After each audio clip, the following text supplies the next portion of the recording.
look at the North American markets, the TSX is trying to rally a little bit. It was down by as many as 1,200 points here recently.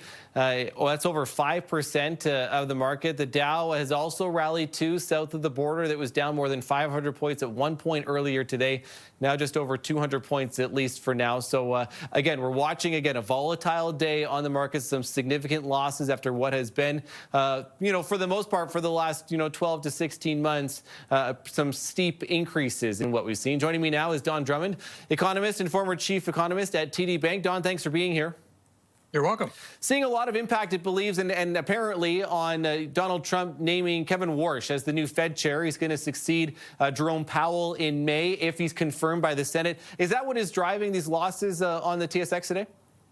Yeah, I think the first thing we need to stake out, this has been predominantly in the precious metals such as gold. Mm-hmm. This will seem highly perverse, but it's a negative market response to something that's being perceived as good news. So let's back that up. Of course, there's been great fears that Trump would put in somebody that would just blindly, ignorantly drive interest rates down to his 1%, and that was going to cause further losses in the U.S. dollar, is going to drive up bond yields, and there's a lot of fear of that. When there's fear, people go into the precious metals, particularly into gold. That's been driving up the prices.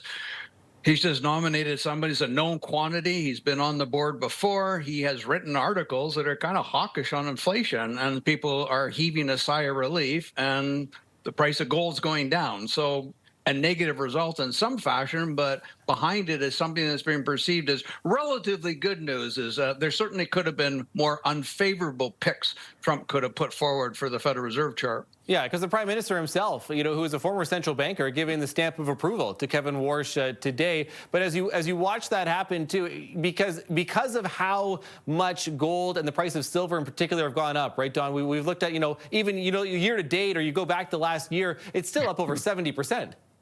That's exactly what was in my mind. It's not that long ago; it was below $2,000, and you're talking about an asset that pays no interest, it pays no dividend.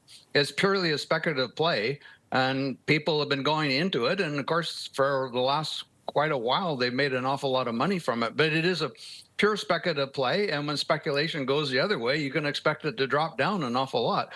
I still say of this appointment, as any appointment, you still got to wait and see. How many times have we watched the movie where somebody we have thought was principled has come in and got sucked into the White House vortex and behaved in a manner that was different than they had previously? So let's not count this as necessarily a safe bet. And let me get your opinion on that, Don. Do you think that could happen in this situation? And watching it again, at least, for now, when Donald Trump is making an appointment like this, and he can have that background, but do you think we're going to have some more uncertainty until we actually do find out what Kevin Warsh is going to do?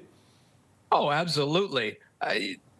Everyone we have seen that's been appointed through Trump has to have gone through a vetting process, and he has to tell them, I want 1% interest rates. Are you going to deliver it? I can't imagine somebody sitting down in the White House in front of him and saying, no, I have no interest in doing that whatsoever. I think the current interest rate level is fine. And Trump saying, fine, I'm going to nominate you. Mm-hmm. I think there has to have been some kind of give and take there. Will he be reckless about it? We can certainly hope not, but we haven't got a good track record of people who have come from the outside and shifted gears relative to their performance previously.